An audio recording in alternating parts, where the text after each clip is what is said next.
If a forest knew your name, knew who you used to be, and wanted you back, would you step inside? In late autumn of 1993, I went with Rafe and Connor into Kaluk Ridge, a snowbound Alaskan mountain range that had been closed off for 6 years after a string of strange disappearances. We thought it was just a hunting trip. But on the very first night, I heard a whistle echo through the fog, saw six-toed footprints press deep into the snow, and found a thermal camera mounted in a place where no one should be. Here's the truth few people know. This forest doesn't just have bears or wolves. It holds things that used to be human, changed into guardians of the mountain's secrets. And when the forest chooses you, you never come back the same. I was a former ranger, a war survivor, but nothing could have prepared me for what came next. If you hear me out, you'll understand why Connor folded his clothes by the stream and said he'd come home. What wore my lost friend's dog tags, and the ancient ritual that turns people into the forest's keepers forever. I saw Connor inside the caves, but the eyes staring back weren't his. I was surrounded by creatures nearly 9 feet tall, half human, half beast, yet carrying the gaze of someone who had once loved and once suffered. If you turn away from this story, you may never know what's really waiting out there. Kaluk Ridge is still there, and at night, the forest still calls my name. The wind was sharp that morning, not cold, not yet, but sharp, like it knew what was coming. It whipped through the trees along Kaluk Ridge, threading through the old-growth pines, brushing past our necks like fingers that didn't belong there. We hit the final bend in the trail just after 7 p.m. I remember the light. It was that strange silver kind that only happens in places far from highways and cell towers. The fog hung low, clinging to the trunks like breath on a mirror. Connor was trailing behind, half asleep, mouth open. Rafe was ahead of me, muttering something about how the trail was steeper than he remembered. And I kept glancing at my watch, then at the radio clipped to my chest, then at the scratch marks on the trees. 3 long gouges, deep and old, but not forgotten. I didn't say anything, just pressed on. Connor, wiping sweat off his brow with the sleeve of his hoodie, piped up, "Do you think these trees ever listen to us?" He was serious. The kind of serious that makes you wonder if the altitude's getting to someone. I mean, they've been here longer than any of us. Maybe they remember more than people do. Rafe chuckled without humor. "They're trees, man. They don't have ears." But I didn't laugh. Not when we passed the sign. It used to say, "No trespassing, federal restricted area." But it had more holes than letters now. Bullet-ridden, rusted out, bent at the edges like something massive had leaned against it. We kept walking. By noon, we were deep enough to know we wouldn't see another soul for days. That was the point. Get away, go deep, hunt deer, maybe feel human again for a weekend. Rafe had the tent packs. Connor carried the food. I took the rifle, the maps, and something else I hadn't told them about. We set camp near a low creek. The trees were dense, but the ground was clear. A good spot, quiet, maybe too quiet. That night, while we sat around the small fire eating beans and jerky, I brought it up. Casually, like it was just a weird thing I once read. Back in '87, a survey team came through here. 6 guys, they never came out. Locals said they just vanished. Connor stopped mid-chew. "You serious?" Rafe shook his head. "Yeah. And Elvis lives in the next valley over." I smiled like I was joking, but I wasn't. I didn't tell them I'd seen one of those guys. Not alive, not really, just a picture in a folder buried deep in a ranger station file. Just enough to know what we were walking into wasn't on any brochure. Later, as we settled into the tent, Connor kept tossing, kept asking dumb things. If we should tie the food higher, if bears here liked peanut butter, if trees remembered. Rafe snored through most of it. Then the whistling started. It was long, low, a steady tone like a breath pushed through something hollow. It rose and fell, never quite stopping, never quite moving. It wasn't a bird, wasn't a bug, wasn't wind either.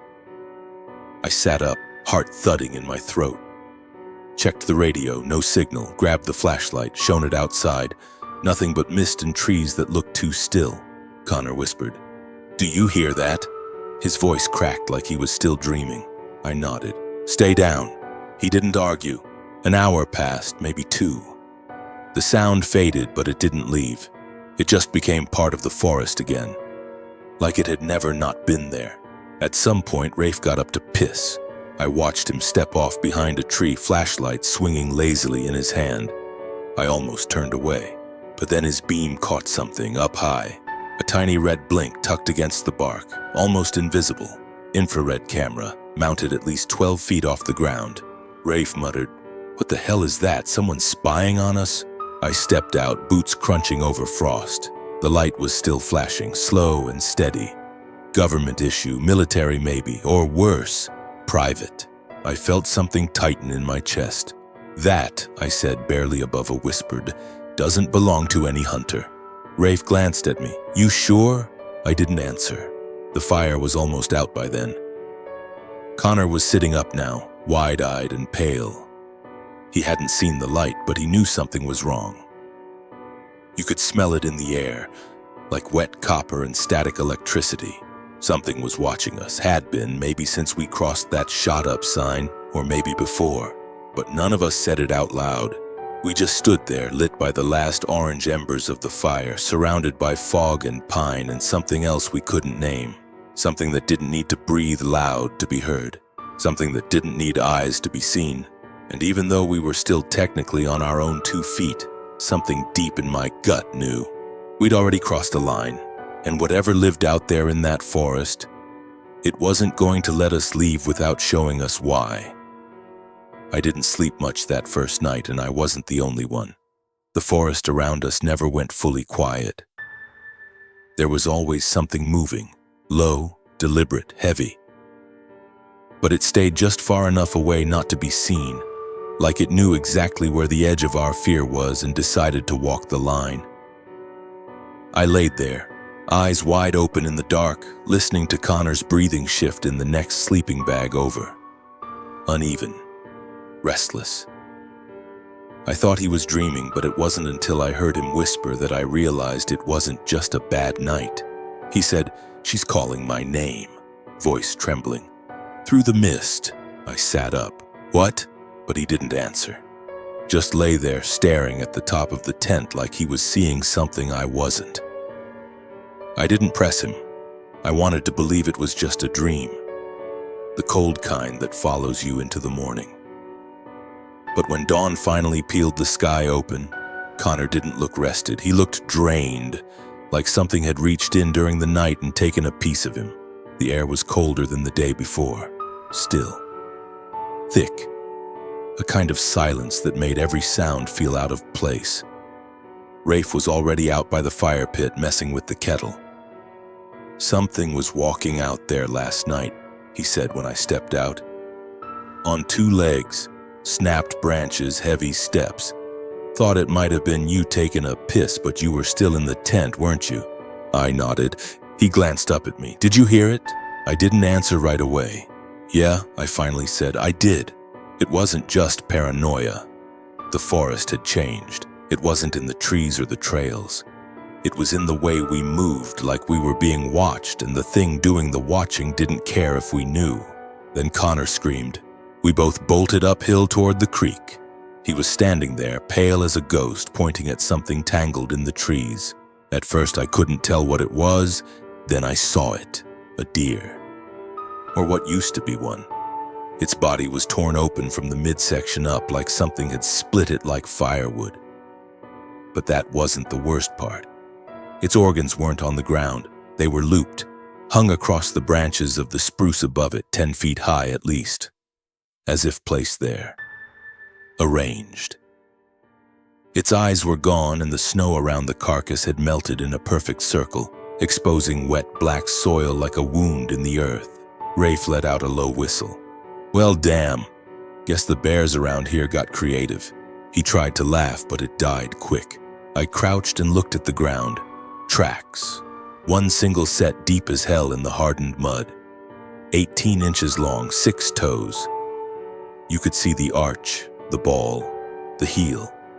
This wasn't an animal crawling on all fours. Whatever did this had walked upright, and it was heavy. Real heavy. Rafe stepped beside me. "You ever seen anything like that?" "No," I said, "and I don't want to again." Connor was silent now. His hands were shaking, but his face was blank, empty, like he wasn't even there anymore. I reached for him, but he didn't react. "You okay?" I asked. He blinked slow. "The trees are listening," he said softly. They heard her too. I wanted to tell him to stop, to pull it together, but I couldn't. Because deep down I was starting to feel it too. We left the carcass where it was and went back to camp. Packed up fast. No one said it, but none of us wanted to stay in that spot. We moved north, deeper into the ridge, like idiots. Like that would help. The day dragged on. Connor barely spoke. Sometimes I caught him staring into the woods for minutes at a time, not blinking, like he was waiting for something to speak back. I should have pulled the plug then, turned us around, but I didn't, and I hate myself for that. Near sunset, we stopped to mark our route. Rafe took out his knife and carved our initials into a dead pine. Basic stuff. Just so we wouldn't loop ourselves. We walked maybe 40 yards ahead to check terrain. Took all of 3 minutes. When we came back, the carving was still there, but something had clawed over it. Deep gouges, sharp, clean. And they didn't just scratch it out, they reshaped it into a star. But not the kind you want to see. 5 points. Inverted, like it was grinning at us. Rafe stepped back. "No way, no, that ain't right." I didn't say anything. I just felt my stomach knot up like it was trying to turn itself inside out. Connor stared at it, his head tilted like he was trying to remember something. Or maybe like he already had. Then he walked off. No word, no explanation. Just walked into the trees. I called after him. He didn't stop. It took us almost an hour to find him again. He was sitting by a rock, arms wrapped around his knees, whispering to himself. "I've been here before," he said when we reached him. "Not like this, not this version, but this place. I remember it." Rafe frowned. "What the hell are you talking about?" Connor looked up, dead-eyed. "I think I died here." I laughed. I wish I hadn't. Because he wasn't joking. That night, we barely slept. The fire wouldn't catch right. The air felt thinner, harder to breathe, like we were slowly being squeezed. Connor didn't blink once, just stared out past the edge of the firelight, into the dark that pressed right up against us like it wanted in. When I finally drifted off, I dreamed of teeth. Not fangs, not jaws, just rows and rows of teeth arranged in spirals, clicking without sound. I woke to Connor standing at the tree line, barefoot in the snow, eyes glowing faint from the firelight. He didn't turn when I called his name. Didn't move, just said, quiet and sure, "She's waiting." Then he stepped forward into the trees and vanished. And I swear, for a second, I heard a second pair of footsteps following him. But they weren't human. And they weren't alone. We found the blood trail just after sunrise. Thin streaks at first, drying fast in the brittle cold, then heavier smears like something had been dragged. Whatever it was, it didn't fight. There weren't signs of struggle, just surrender. That made it worse. Like it had known there was no point. Rafe spotted it first. He didn't say anything, just raised his hand and pointed toward the brush off the ridge trail. I followed his gaze and saw the moss, darkened, disturbed, flattened like something heavy had crawled through. The prints were too wide for deer, too long for bear. We looked at each other and knew without saying it. It was leading us somewhere. The air was heavy with cold, but it wasn't biting. It was slow, still, like a breath held too long. The deeper we followed the trail, the less sound there was. No birds, no branches creaking. Even the wind had gone quiet, like the trees were listening now instead of moving. The gully opened up without warning. One second we were pushing through tight pine, and the next we were looking down into a shallow dip in the land, swallowed in moss and damp rot. Rafe knelt at the edge, brushing snow back with his glove, revealing what looked like a sinkhole swallowed by green. It wasn't natural, too round, too deliberate. There was something buried beneath the tree roots, a hollow space like a forgotten mouth. He motioned for me to cover him, then he slid down. I followed. It wasn't a real cave, more like a crawl space tucked into the base of an old-growth cedar, roots twisted like bone around the opening. The smell hit us first, not death. Worse, it was old, stale, like earth that had swallowed too much and given nothing back. I switched on the flashlight and aimed it inside. Bones, dozens, stacked. Some half buried in moss, others tangled together like a collapsed pile of kindling. There were ribs, vertebrae, a shattered femur. Some of it was clearly deer, some wasn't. I picked up a hand, human, no question. Small, left, still had a ring on it. Rafe backed out of the hole and bent over, hands on his knees. I didn't blame him. I wanted to puke too.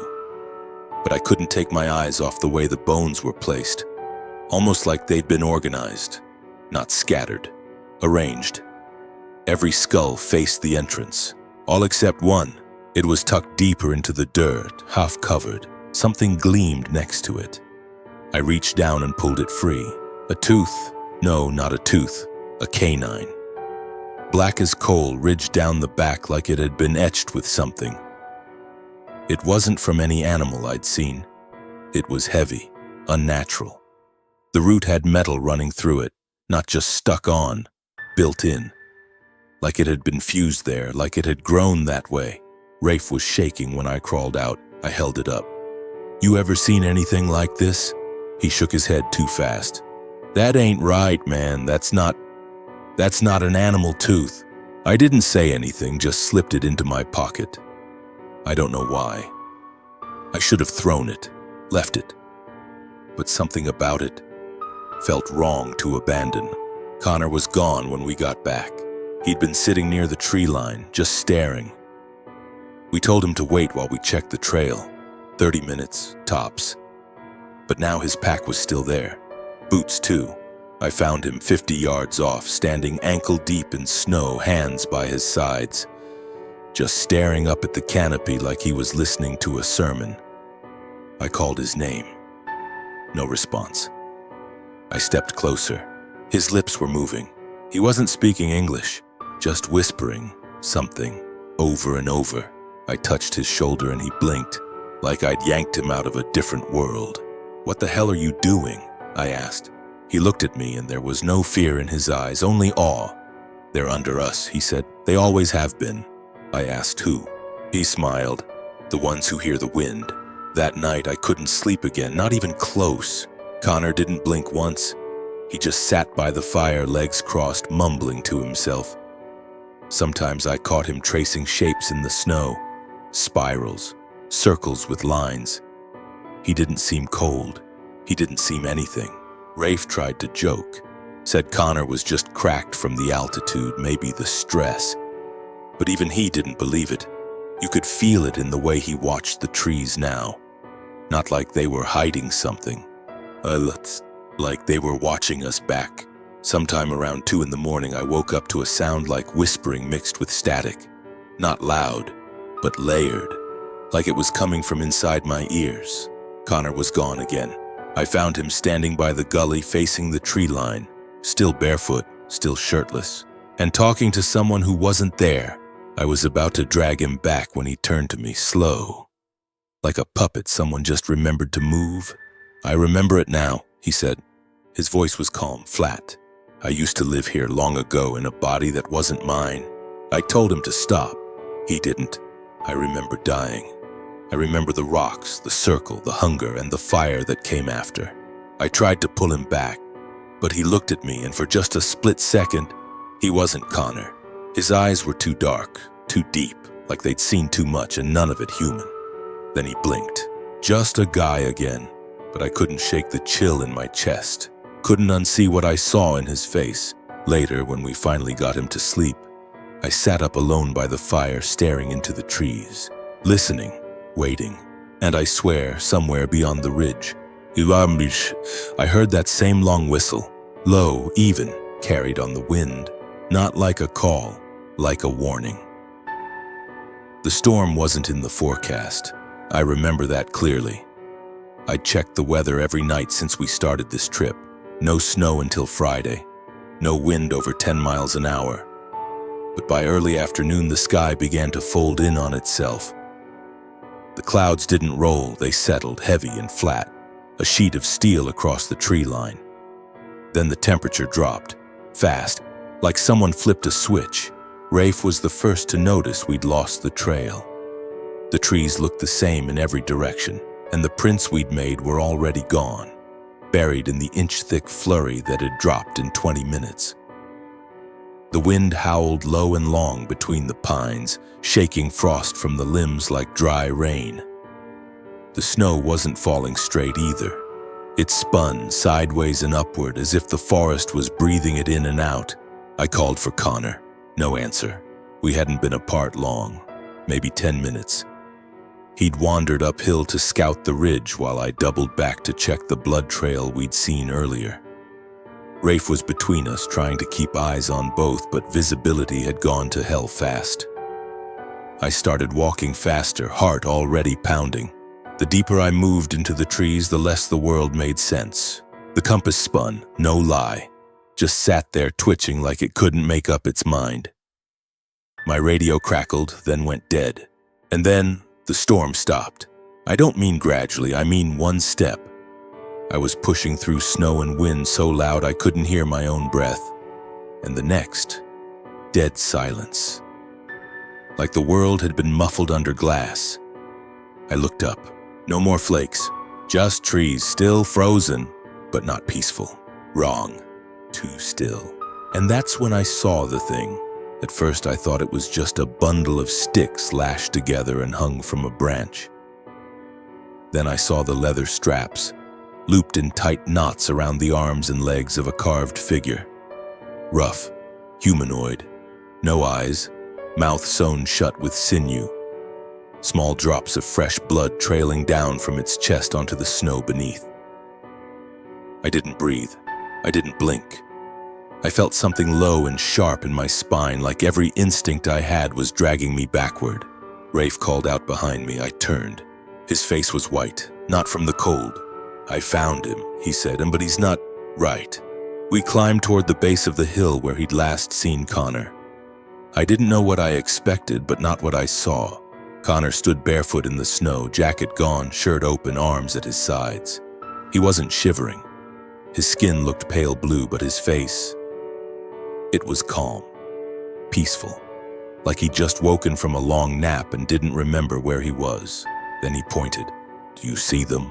he whispered. "In the trees." I followed his gaze. At first, I thought I was just seeing shadows. The way thick trunks and broken light can trick your eyes, but no. There were figures in the trees, faint, nearly translucent.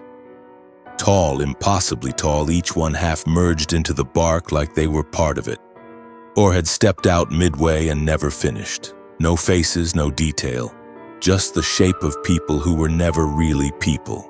I blinked. They didn't vanish. They just watched. And they weren't alone. Connor stepped toward them. I grabbed his arm. "No," I said, maybe too loud. He looked at me like I was a stranger. "You don't understand," he whispered. "This is where I belong." Then everything snapped again. The wind kicked back like a fist, trees rattling, snow blinding. I pulled him back as Rafe shouted something I couldn't hear. We stumbled, slid, lost track of which way we'd come. It felt like we were moving in circles, but the forest wouldn't give us a clear path.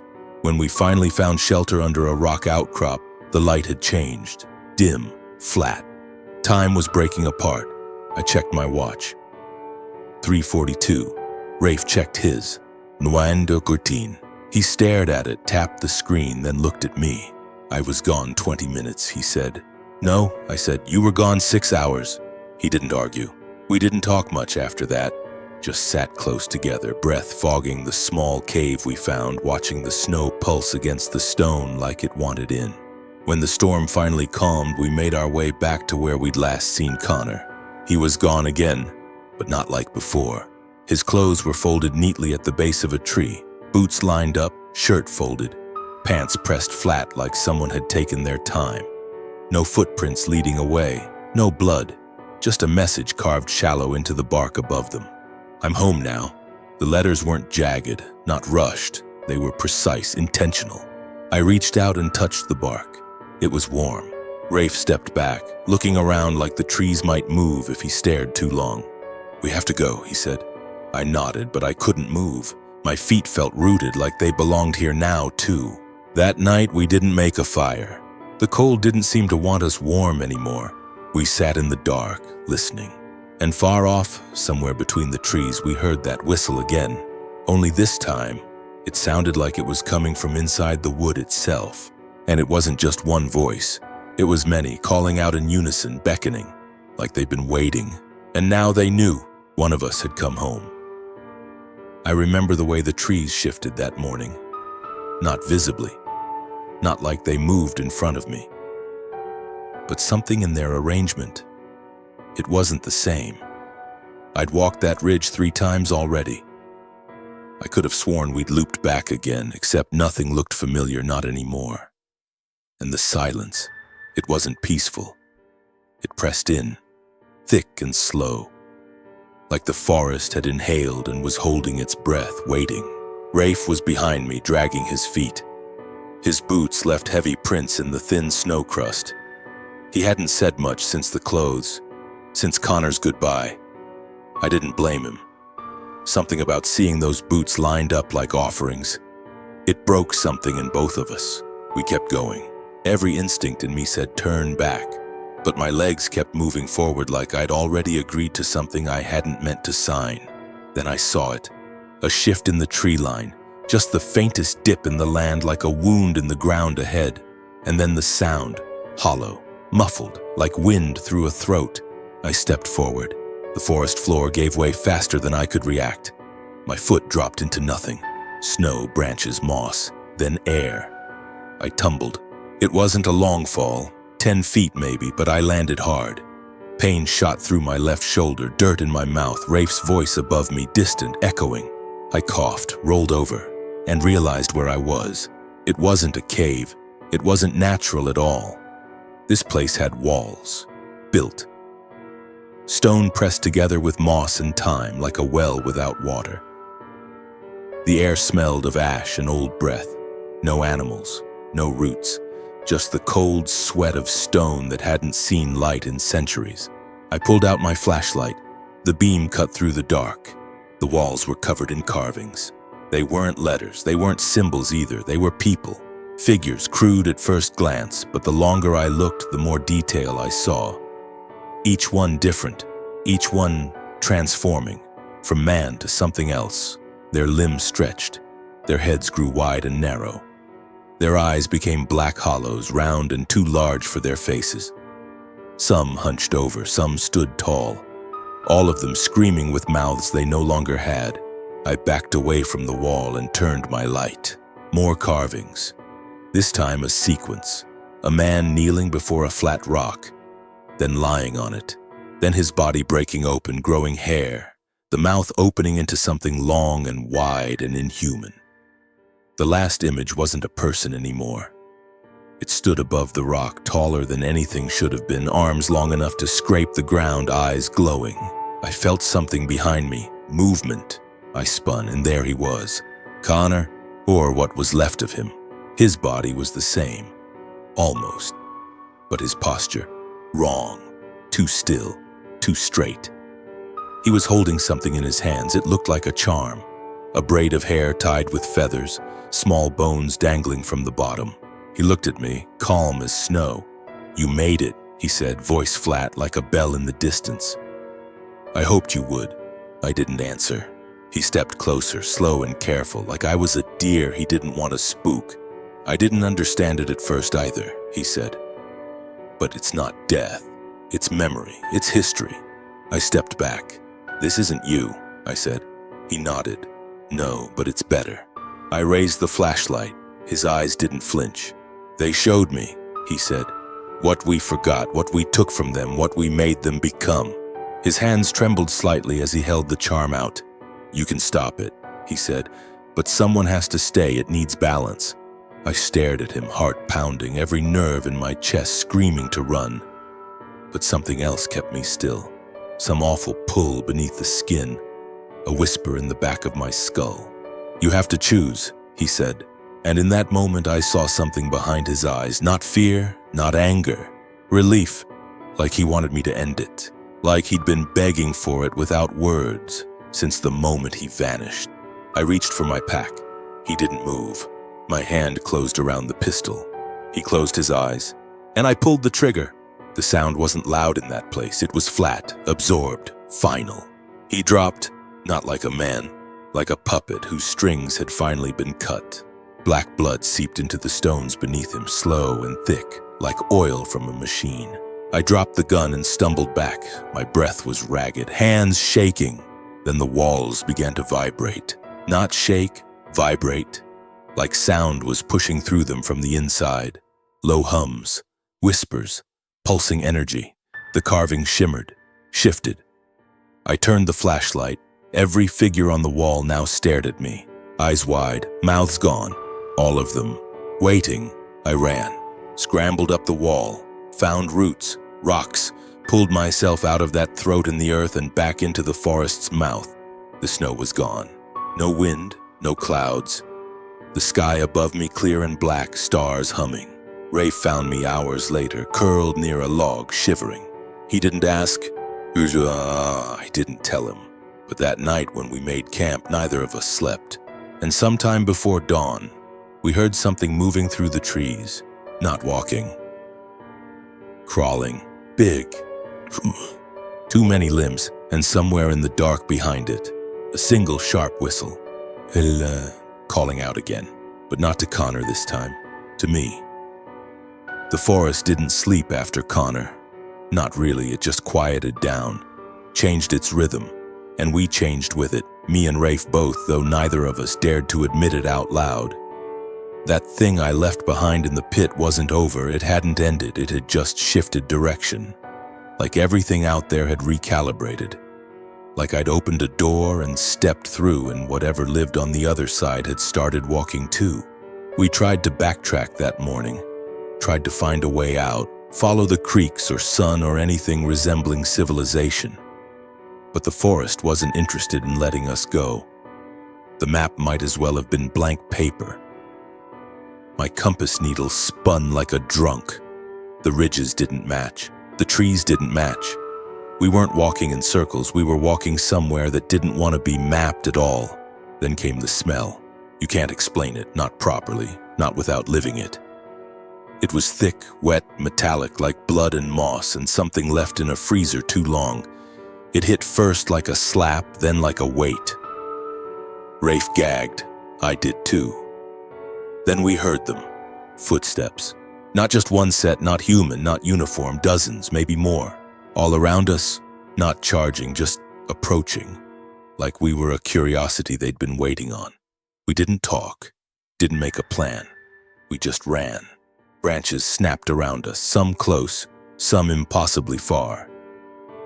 The rhythm of it didn't feel natural, it felt wrong, like something dragging hands through leaves instead of walking. I tripped once, slammed my shoulder against a tree trunk, kept going. Rafe shouted behind me, but I couldn't make out the words. I turned back just long enough to see one of them step into the clearing, and I swear to God it wasn't an animal.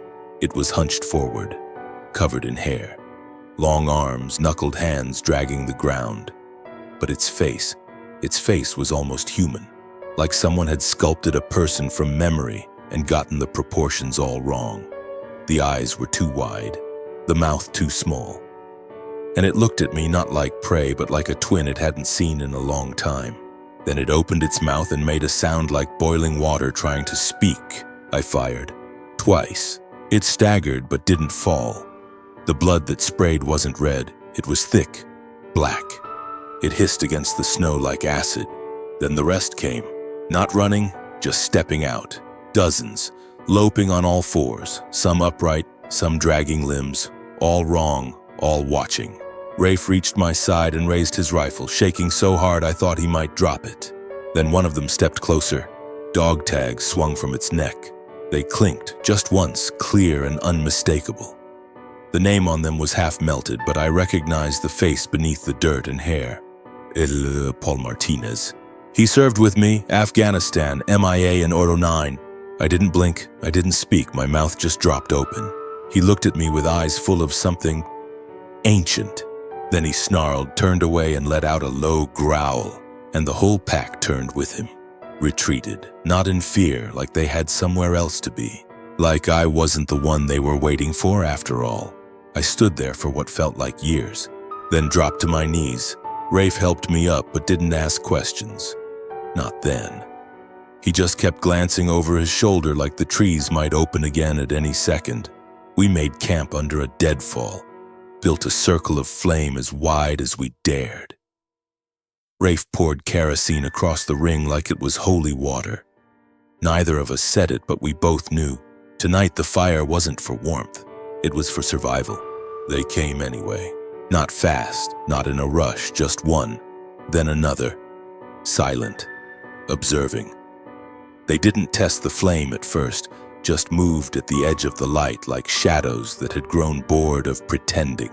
Then one of them stepped forward, bold, bare-chested, scarred, taller than the rest. It stepped into the ring. The flames licked at its legs but didn't stop it. It grunted, growled, then something in its throat cracked, and it said my name. Not perfectly, but enough. My skin froze. I stepped closer and looked into its face, and there, in that warped mess of hair and grime and horror, was a scar I recognized. Under the left eye, a jagged cut from a rock back in Kabul. I whispered the name before I could stop myself. Paul. It stared at me. Not aggressive, not hostile, just tired. Then it turned, limped away. The others followed. No sound, no threat, just gone. Like the fire didn't matter anymore. Like I'd passed a test I hadn't known I was taking. Rafe and I sat up until sunrise, rifles in hand, staring into the dark. And somewhere out there, behind the trees, beneath the snow, beneath the skin of this cursed forest, the things that once were men watched and waited, because now they'd seen me. And I think they recognized something too. I don't remember how they took me, that's the honest truth. 1 second I was with Rafe, crouched beside the smoldering fire pit, rifle across my lap, eyes burning from too little sleep. The next, he was gone. The woods were breathing differently, and something behind me was already reaching. There was no pain, just pressure, like being pulled under in a strong current, then weightlessness. My boots never touched the ground again, not for a while. When I came to, it was dark, but not empty. Above me, the sky churned with slow-moving clouds, low and too close, like they were hanging just above treetop level. I was lying on something solid, cold, flat, stone. And around me, torches burned in hollow rock towers that flickered with this strange blue-white flame. Silent, no crackle, no warmth. The mountain was alive with shadow. They stood in a wide circle, 20, maybe 30 of them. Shapes I'd seen before, in flashes, in dreams, behind trees at the edge of firelight. But this time, no trees separated us. They didn't try to hide now. They were tall, broad, muscles wrapped in tangled hair. Some hunched, some upright, some wearing remnants of clothing like skins remembered but never fully shed. Their eyes glowed dim amber like the last spark in a dying fire. And they didn't blink. In the center of the ring, a stone altar stood, old, cracked, carved in patterns I didn't recognize but somehow understood. I was standing beside it now, not sure when I got to my feet. Not sure if I ever lay down at all. And across from me, directly across the circle, was the one I'd shot. Connor. Or what had become of him. He wasn't angry. He wasn't anything. Just still, watching. Something behind me shifted. A whisper ran the length of the circle like wind through wheat, and suddenly they stepped back. Not much. Just enough to open space around the altar. I heard it before I saw it. The hum, low and deep, not from outside but inside me, like a tuning fork struck in the center of my spine. Then the circle on the altar began to glow, symbols, spirals, marks etched into the stone that caught the flickering blue flame and threw it back like cold silver. I should have run. I didn't, because something in me said this was always going to happen.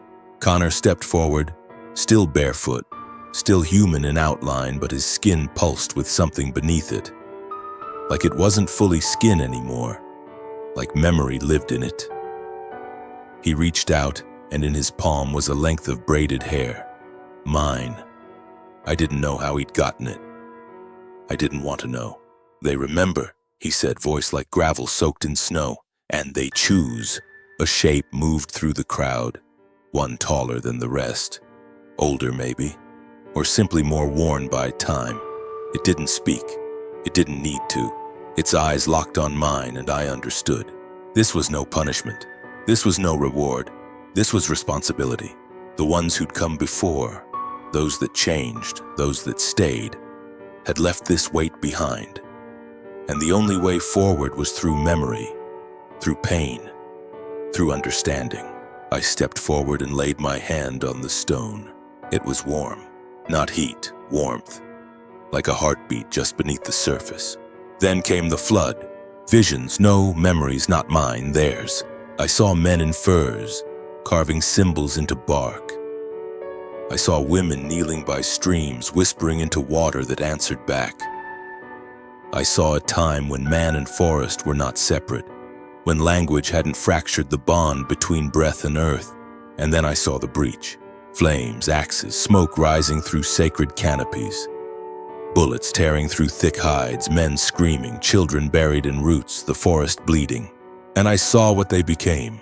Not beasts, not monsters, but vessels. Vessels for rage, for loss, for everything we never stopped to mourn. They hadn't forgotten. They never could. Because they were made to remember. When I opened my eyes, blood was running down my forearm. My own? I'd cut myself without knowing it. A thin line across the palm leaking into the cracks of the altar. The glow pulsed once, bright, then sank into the stone like breath into lung. The circle around me lowered their heads. And I knew I'd broken the ritual, not rejected it, changed it. They weren't angry. They weren't relieved.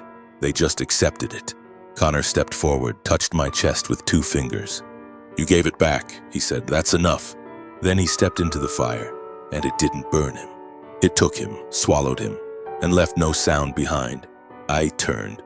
The others were already leaving, melting back into trees, into wind, into shadow.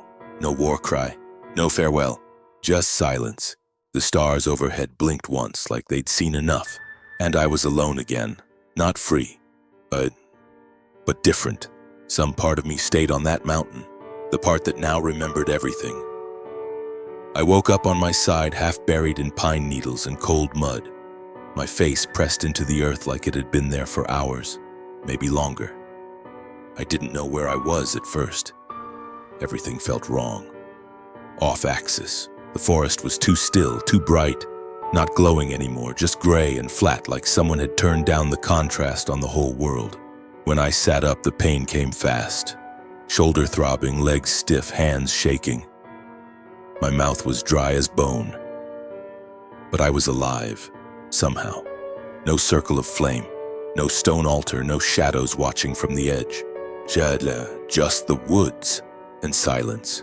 I pulled myself upright and looked around. It took me a minute to realize what I was seeing. The road. 4 miles out, give or take, but it was there. A thin strip of man-made gray slicing through the trees in the distance. I don't remember walking. I just remember moving, step after step. My boots dragging through mud and frost, one arm wrapped around my ribs like I was trying to hold myself together. I didn't cry, I didn't scream. I just kept walking like my body had its own orders, like it didn't need my mind anymore. When I finally hit asphalt, I collapsed. They found me the next morning. A ranger crew said I was lucky. Said folks don't usually make it back from Kaluk Ridge without a map and a radio. I didn't have either, just a busted shoulder, cracked ribs, and a 1,000-yard stare they couldn't quite explain. They asked about my friends. I didn't answer. They kept asking. I still didn't answer. Not because I didn't want to, but because I couldn't explain what had happened without sounding insane. And honestly, I wasn't sure it hadn't all just been some hallucination brought on by the cold or trauma or something worse, until the nurse at the clinic noticed the mark right there on the inside of my left hand. A swirl like a fingerprint etched into the skin with ash. Raised and ridged, not a burn, not a scar. Something else. Something older than I had any right to carry. I told her it was a birthmark. She didn't believe me. Didn't matter. I was discharged 2 days later. Went home to an empty house that didn't feel like mine anymore. The walls too white, the air too clean, every sound too loud, every silence too sharp. I stopped answering the phone. Stopped checking the news, stopped trying to explain myself to people who couldn't understand what it felt like to have your mind stretched across centuries. Your soul cracked open and poured into a fire that wasn't meant to destroy but remember. The first thing I did when I got back was pull out every book on hunting, tracking, survival. Every damn thing I'd ever thought made me feel close to nature. And I burned them, one by one, not in anger, in understanding. Because I'd never understood anything at all, until now, and that night, sitting on my porch, staring into the tree line, whiskey in hand, I heard it. A knock, 3 slow taps, on the back wall of my house. Like bone on wood. I stood still, heart stopped, then silence, then again 3 knocks. Measured, intentional. I moved through the house like sleepwalking, opened the back door. Nothing. Just the dark yard and the trees swaying gently in the wind. Then came the whistle. Long, low, drawn out, almost familiar now. It wasn't threatening. It wasn't friendly. It just was. Like a reminder, a heartbeat in the dark, a thread tying me back to something I thought I'd escaped, but I hadn't escaped. Not really. None of us do. We just carry it until it decides to speak again. Sometimes the deepest truths aren't written in books or etched into stone. They live in the silence between trees, in the echo of footsteps that never quite belong to us, in the shiver down your spine when the wind calls your name. The wilderness doesn't speak our language, but it remembers everything. Every cut, every promise, every trespass. And sometimes, if you're still enough, it answers. This wasn't a story about monsters, it never was. It's about what we forget when we draw maps, build fences, and tell ourselves the world belongs to us. It's about the quiet things that endure long after we've moved on. About old wounds buried in the roots beneath our feet. About the cost of forgetting and the grace of remembering. The further we push into places we think are empty, the more we realize they're full. Of memory, of pain, of warnings we've chosen not to hear. And maybe, just maybe, those echoes aren't meant to scare us. Maybe they're trying to teach us something. That some places aren't meant to be conquered. That some forces don't want to be worshipped or feared. They just want to be understood. In the end, it's not about escaping the dark. It's about learning to see in it. And maybe, if we're lucky, we leave behind more than just footprints. Maybe we leave behind something kinder, a trace of compassion, a moment of reverence, a small gesture that says, "We saw you, we heard you, we tried to understand. Thank you for walking with us through the quiet and the unknown." If this story moved you, lingered in your chest, or opened a door you didn't expect, we'd love to hear what you felt. Share your thoughts in the comments below. Your reflections help keep these stories alive. And if you haven't already, please consider subscribing to the channel. Your support lets us keep bringing you tales that speak from the dark but carry the light inside them. Until next time, listen closely. Somewhere out there, the woods are still whispering.